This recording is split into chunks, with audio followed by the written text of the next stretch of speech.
Welcome back to the Football Fitness Federation podcast. This is episode 277. I'm delighted to welcome back onto the podcast. It's been far too long. Jack Clover, how are we doing?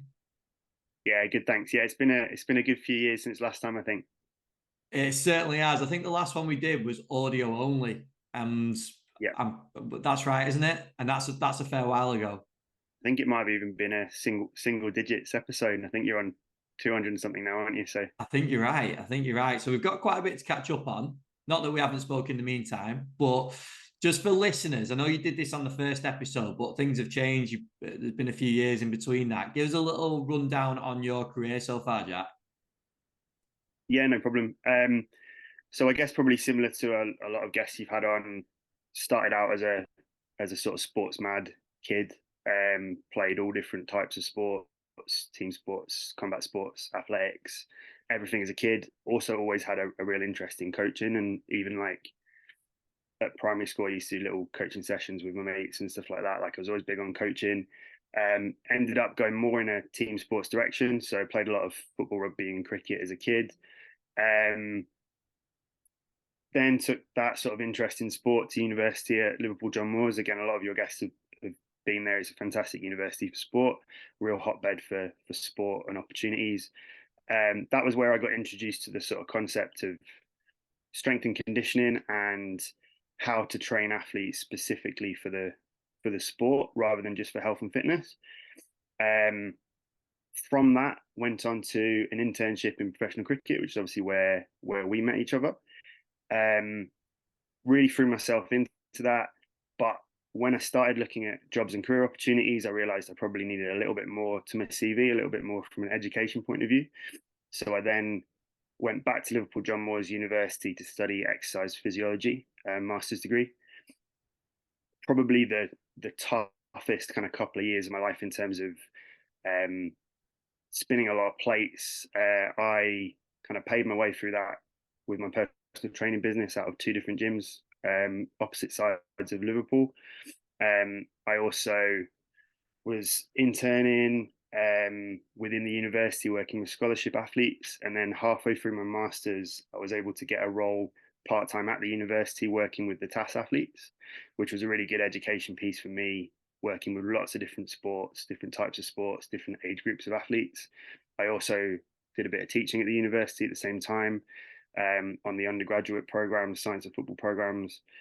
And then in early 2016, got a role through a couple of athletes I was working with at Everton Women. That was a part-time role, but I was actually working with every team from the under 10s up to the senior team, part-time, whilst also working at the university.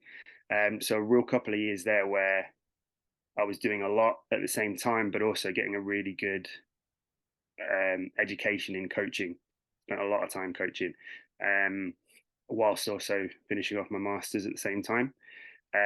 Over those first couple of years at Everton, that gradually became more of a full time role, more demanding.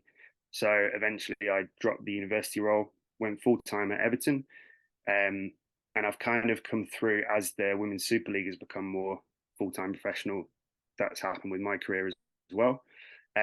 Also, in the time I was at Everton, I did a little bit of consulting work with FIFA, worked with their women's football programs, working with national teams with a little bit less support around strength and conditioning and physical performance, which was really interesting working with a number of really high quality practitioners, learning from them, working with teams, building up to qualification for the last Women's World Cup. And then 18 months ago, I made the move from Everton to Manchester United to work as physical performance coach with their first team. And that kind of takes you up to date with where I'm at now. So 18 months at Manchester United, working in the Women's Super League.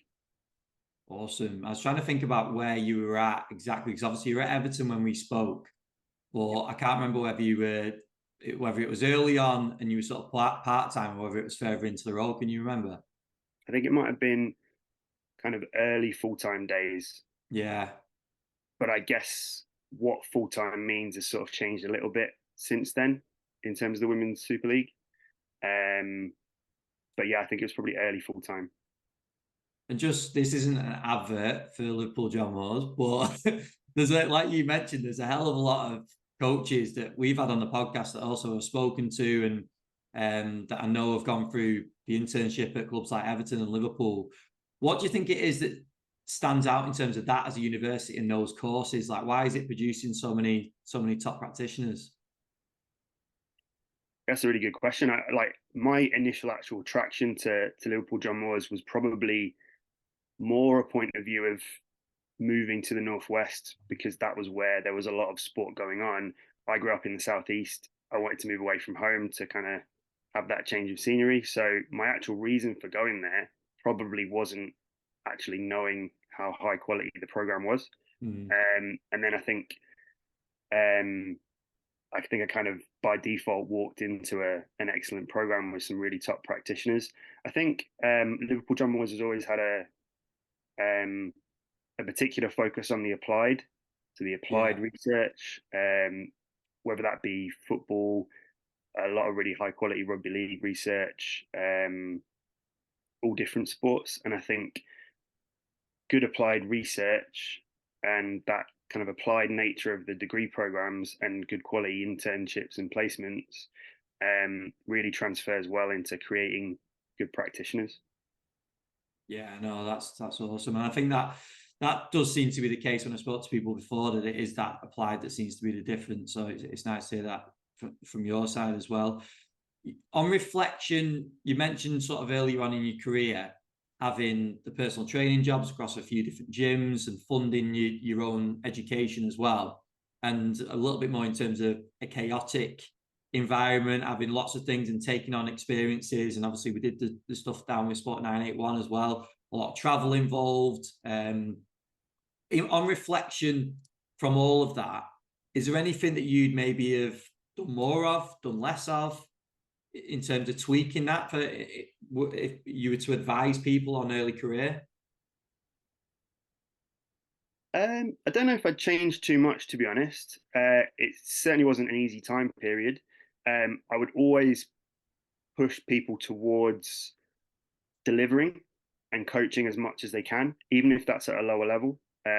Because I was delivering to obviously a semi-professional at the time football team, but also some up all the way up to athletes that were competing in world championships and Olympics through TAS. But I was also working with the general public. I was putting on classes at gyms. I was um, working with kind of everyday runners, really everything across the spectrum. And I think if you can coach across that full spectrum, then that's going to put you in a good position as a practitioner. I think possibly there was times within that I focused more on the applied side, more on the coaching side, and actually could have focused more on my actual education and the quality of education I was getting from my master's degree, because that was the side I struggled with more, and I relied a lot on other people for that and asking a lot of questions. So potentially I might have spent a little bit more time later in my career. I've come more to reading research and looking at that with a critical eye and asking more questions. So probably that's the only thing I would have done a little bit differently. Oh, that's fair. That's cool. Just moving on to your role at United now. So just give us a little insight. 'Cause I know I've seen recently about the new building. So just give us a little insight into your role and the sort of position at the club at the minute, and then also what's going on in terms of the new building. Yeah, so specifically at Man United, the development in the women's side has really come up in the last sort of 5 years or so. So it was a brand new team sort of 5 years ago, and this season was the first time we competed in the Champions League. So that's been a really swift rise. The role itself, so I focus more specifically around the strength and conditioning side. I do all the prep work in the gym with players pre-training. I do all their strength and power sessions. I kind of take lead on the profiling and screening that we do. Obviously, the new building that we moved into the start of this season has been massively beneficial to that. So having a really well-equipped gym on site right next to the players' changing rooms. They've got their ice baths and their facilities in their changing rooms. All the kind of staff offices and physio rooms and treatment rooms all on that one site. rather than being dotted around the campus. Another huge thing was having our own canteen space, our own performance chef, which I think has had a huge impact on performance. The quality of food the players get is outstanding, and that really helps me in terms of making sure they're recovered for future sessions. So yeah, having that new building has been a really big progression and fantastic support from the club. And you've obviously mentioned there about the amount of years now that you've picked up in the women's game, and it's the transition has been massive over the last few years, leading us into a real elite sporting environment now that you see across a lot of clubs.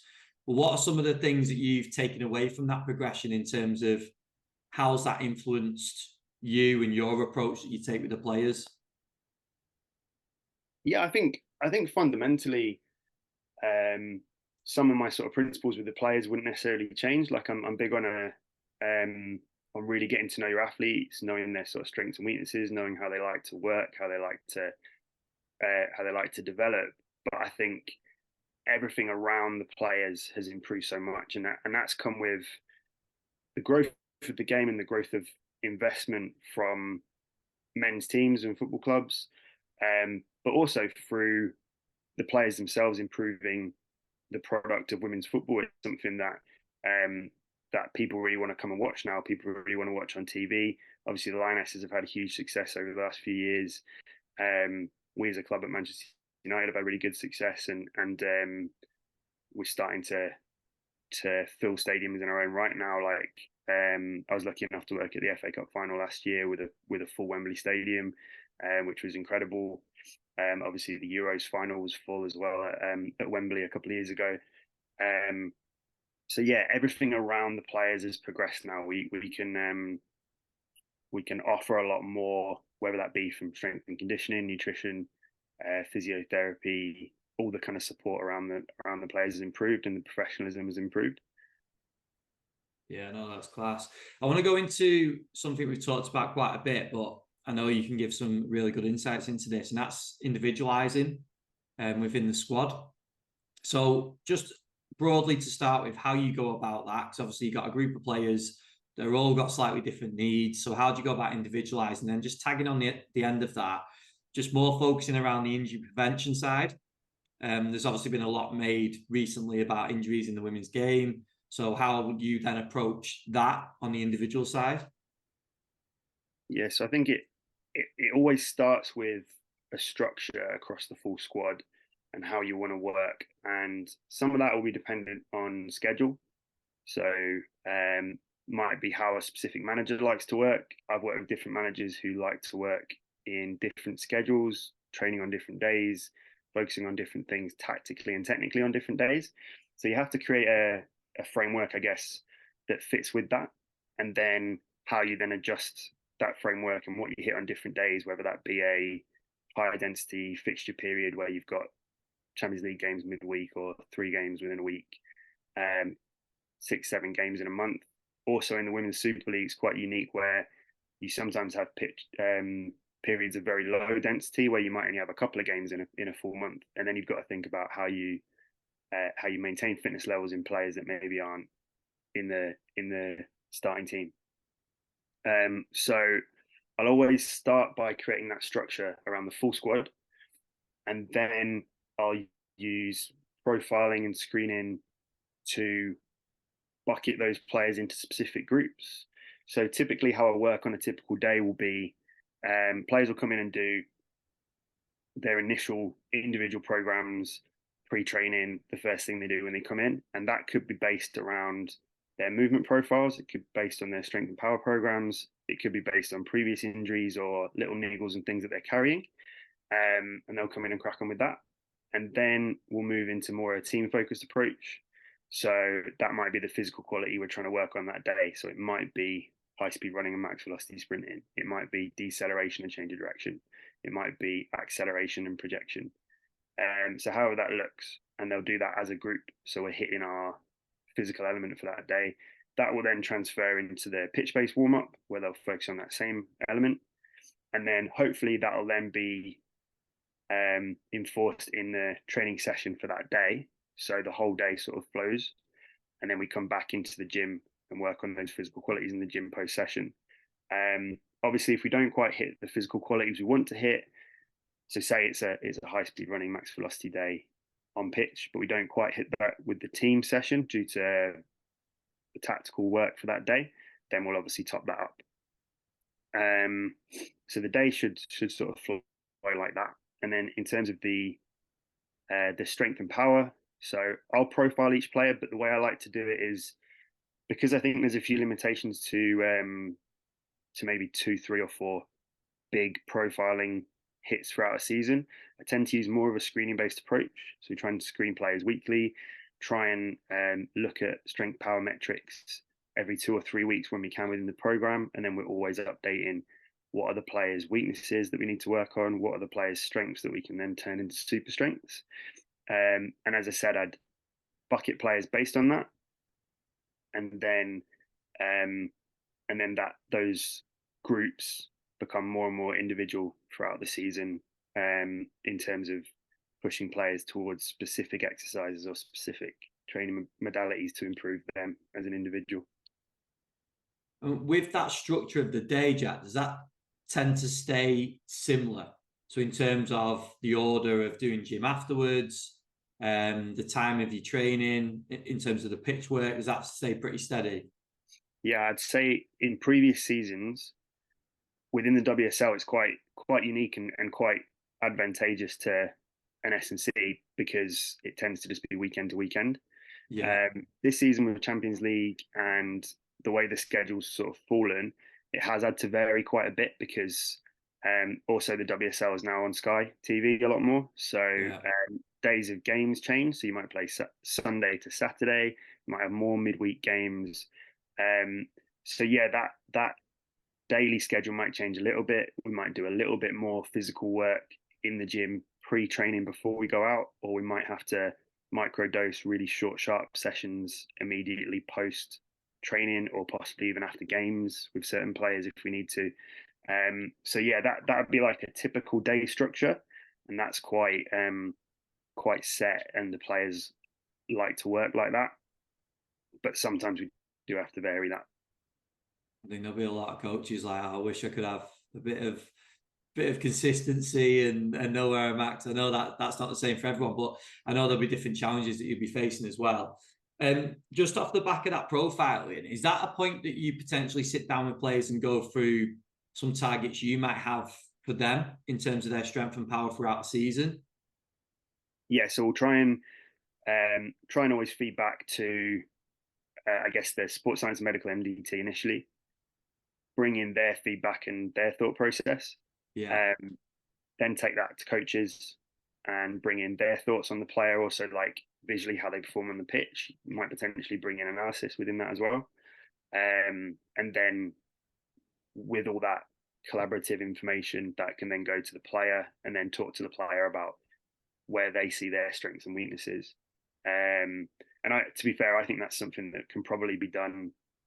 I'm probably not the only coach to say that. I feel like I probably do that better because the time in the schedule to actually go through those conversations at each level and then spend time with the player to actually discuss all that, you don't get a lot of time to do that. Yeah. That's certainly something I'd like to do more of. Yeah. No, that's cool. And that, in terms of the cohesive approach that you're taking with the MDT, is that something that you feel has progressed a lot throughout your time in the women's game? Obviously, as resources have come into the game more, like we've discussed, is that the big thing that you feel like has progressed? Probably the biggest thing I would say, because just the support is so much more. So I probably started out in semi-professional football with you might have one sports therapist, one S&C, you might have a manager and an assistant, or you might just have a manager. You might have a goalkeeper coach. There was time periods where there wasn't a goalkeeper coach. Like I've warmed up goalkeepers before games in the past. So yeah, the staff would be really basic, really small. Whereas now, the MDT is a lot bigger. You might have full-time doctor in there as well, several physiotherapists, massage therapists that can be utilized as well, more coaching staff, more analysis staff that you can get feedback on the players from as well. So yeah, certainly huge increase in the amount of expertise around players from a staffing point of view. And have you found that the requirements from the players' side has increased in terms of what they expect? Because obviously, with the way that clubs progressed as well, I'm guessing there's players coming for different clubs that have got a lot of resources as well. Are you finding that players are expect? I don't mean expecting in a bad way, but they just expect more now? Yeah, definitely. I think as well, like being within a women's department in a Premier League club, you're always striving to deliver as close as you can to that Premier League provision. But even though I said the staffing has improved a lot, you're still working on potentially half, maybe a quarter of the number of staff that the Premier League team will have. So you're always striving for that delivery, and you might be able to access everything, but actually having the time and manpower to do that's still a challenge. Yeah. So yeah, definitely players are always pushing for more. I think staff as well are always pushing for more, pushing boundaries. Um, but yeah, it's definitely getting there. But I think it's still more limited in terms of resources than certainly the Premier League and Championship. Yeah, no, definitely. I think what you mentioned before it made me think I need to do an episode at some point where we cover the odd jobs that sports scientists and S&C coaches have done, like you said about warming keepers up. There's going to be a hell of a lot of them, isn't there? Jobs that you didn't expect. Well, I had a conversation with a placement student yesterday about how when I first started, we didn't even have a full set of GPS pods. We just had, I think, 6 or 7 GPS pods that I was able to borrow from the university for a study. Yeah. So again, a lot. And whereas now I think we have GPS on every player down to under 16s level. Um, so even in terms of like what's expected from a physical performance coach now, I think um, there's obviously a lot more there than there was starting out. I started out, I think, 7, 8 years ago. Yeah, 100%.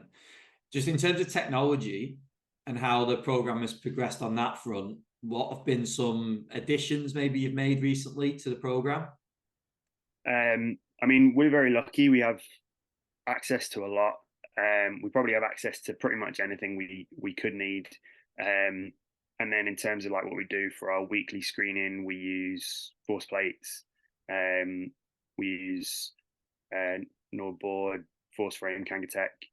So we have kind of access to everything, which is obviously new. Like I said before, going back a few years, you wouldn't even have the GPS, so you'd be doing everything through subjective load, RPE. Um, and then I think there's a lot of progressions coming as well around. I think at the club we've kind of had conversations around wearables within the boot with force sensors on, where you can monitor what players are doing live on pitch, or non-wearable GPS systems or player tracking systems that stadiums now have. So we had a recent game at Old Trafford where we were able to track the players with GPS, Spotlight, and Second Spectrum. So we had 3 different ways of monitoring the players' external load in that one game. So there's certainly a lot of progression. We have access to strength and conditioning apps now. So like people will have heard of things like Team Builder, Bridge Athletic that we use, where everything can be paperless. Those programs can track load progression really well, track volume load really well. You can program percentages of 1RM or velocity metrics really easily through those sort of programs. And then when players are away from club, you can still provide that detail. And the player can feed back to you even remotely when they're on international duty or when they're in off-season breaks. So yeah, the technology's really improved. I think it's only going to improve more. How do you find that line though, Jax? I know you mentioned before in terms of your philosophy is getting to know the player. And that's going to give you a lot, as much as it isn't written data, it's going to give you a lot of feedback, isn't it, from a player? But with this access to technology, where do you find the line where you know, right, I need this amount from tech, and I'm going to rely on this amount from speaking to players, relationships, and all that sort of side. I still think there's huge merit in just that conversation with the player, and even Yeah, if so, we'll screen players every match day +2 when they come back in after a game, and sometimes you get just as much from that.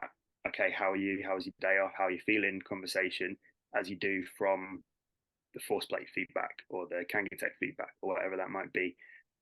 Obviously, collecting wellness data from the player as well via apps or just from speaking to them is really important. So I'd say that's just as important for the initial decisions, and then the objective data is a really nice way of backing that up, whether it be to coaches or even to the player themselves, just to say, look, you're not quite where we'd want you today. We're going to modify you in this way, or okay, yesterday you might have been feeling a little bit tired, but actually objectively you're in a really good place to go and train, and you can sort of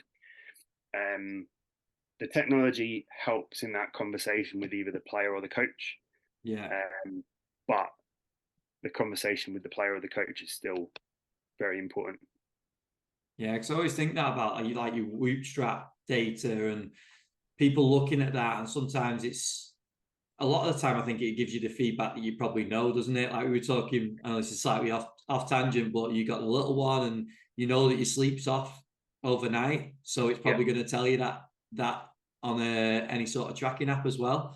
So just that conversation or just that reflection on it is probably going to give you a lot, isn't it? So I just think it's interesting, especially for someone like yourself that's got access to such technology, just deciding on what exactly to use and how that is going to be so impactful on your program as well.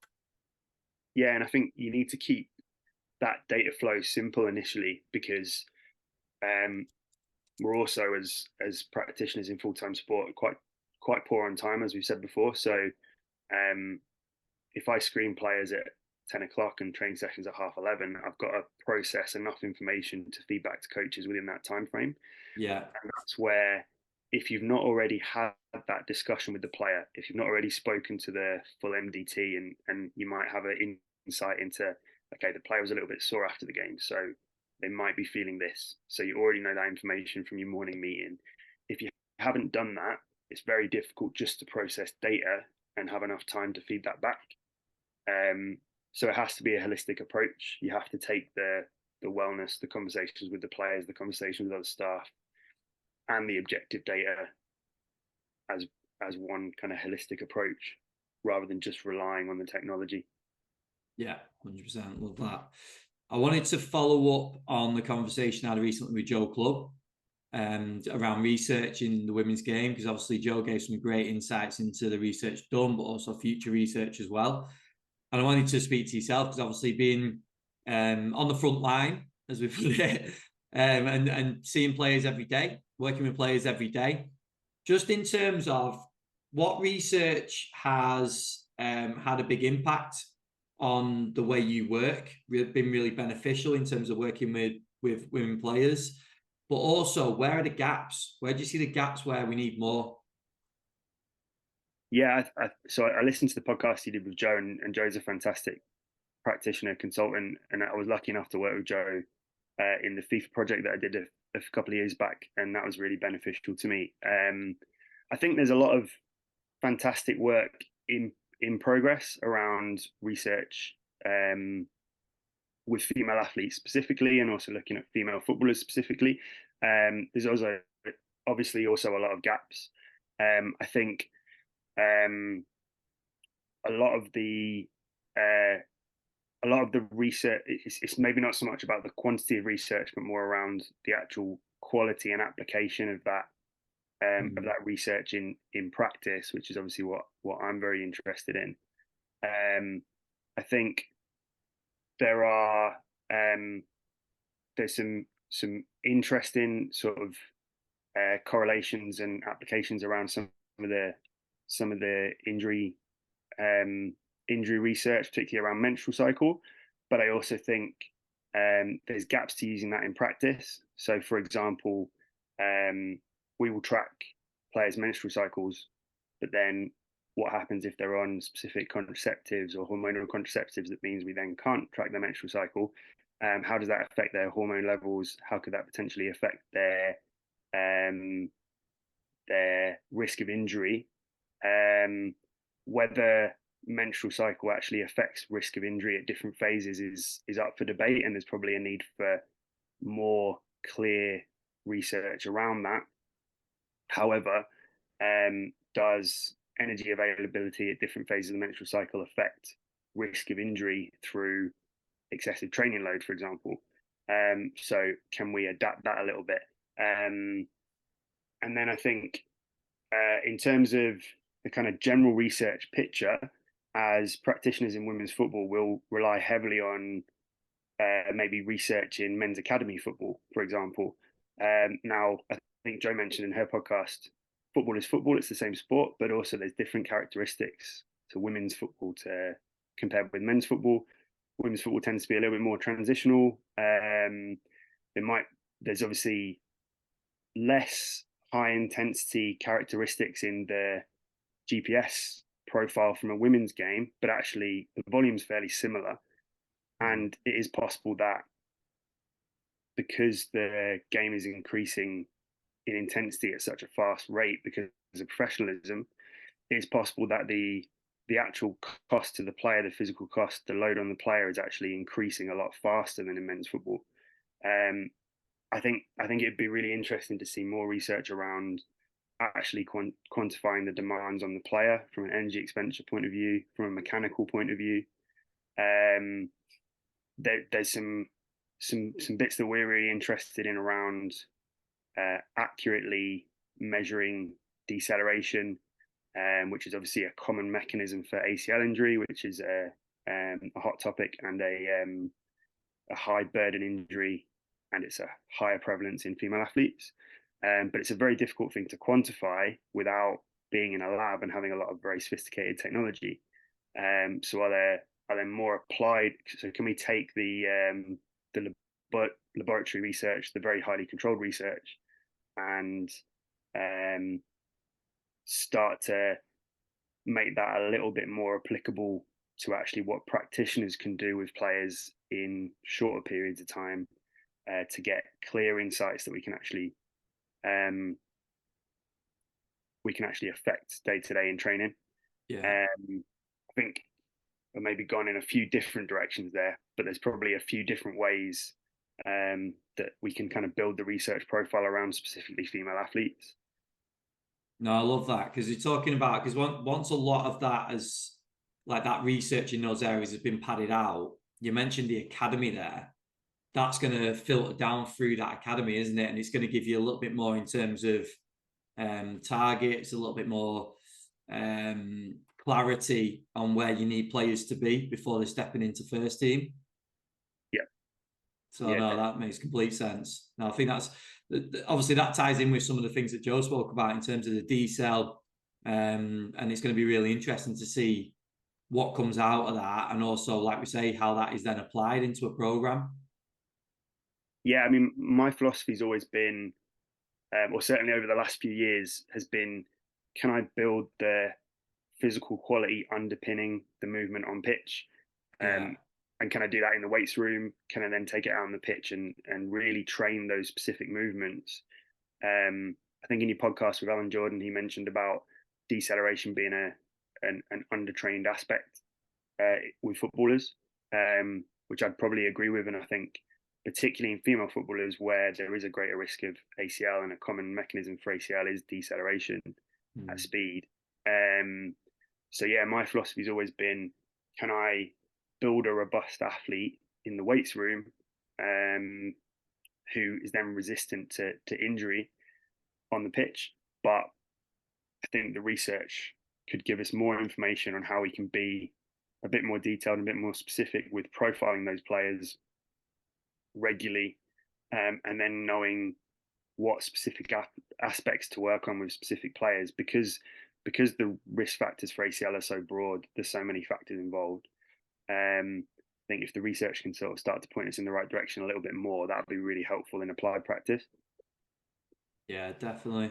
I think the interesting side of it for me is that academy system, because we've spoke about the growth already, and the growth of the academy system is only going to develop as well over the next few years too. So it's just going to be really interesting on how that growth for the academy in terms of the amount of academies, the opportunities, goes alongside what we're learning at the top end in terms of first team, where we know players need to be ready, and how that filters through.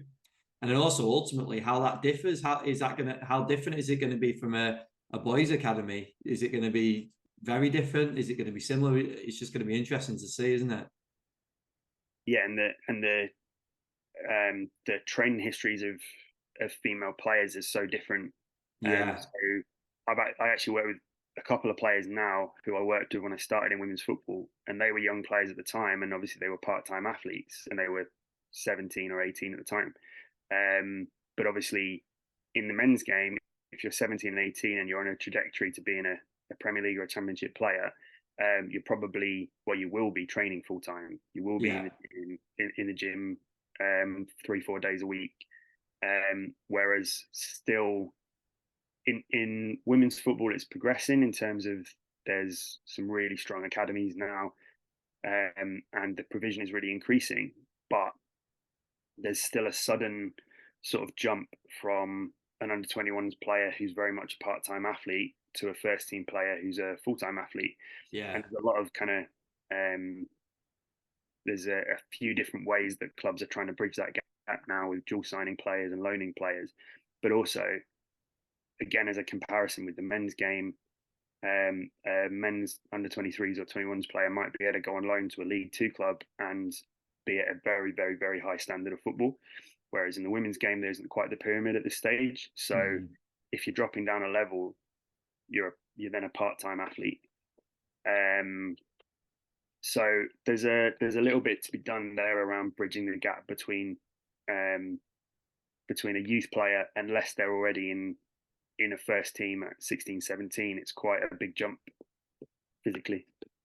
Yeah, I love that you brought out the loan system, because that was something I was going to mention, because that is obviously some clubs use it more than others, don't they? And some clubs take slightly different approaches with their sort of 23 squad. But no, it makes complete sense what you've mentioned there. And I think a lot of it is going to be like quite an organic development and growth as well, isn't it? As this trajectory just sort of carries on, like you're going to see these opportunities come up more and more, and the standard go up more and more as well. So no, Jack, that was brilliant, mate. Really good insight into what you got going on at the club, and also progress made over the last few years too. Just give us it in terms of if people have got questions or they want to reach out to you, where would you direct them? Yeah, they can reach out to me on LinkedIn. They can look me up on LinkedIn. I do use Instagram and Twitter, but not kind of from a business point of view or anything. So just from a social point of view. So sometimes people reach out to me on there. I wouldn't say I'm the best person at getting back to people quickly, but I will get back to people eventually. And I'm always open to a conversation with someone. More than happy to give someone a call and chat around strength and conditioning or female athletes specifically, or point people towards other resources. Yeah, maybe LinkedIn probably the best one. Brilliant, mate. Well, I really appreciate you coming back on, Jack. We won't leave it as long next time. Yeah, definitely. No problem at all. Thanks for having me.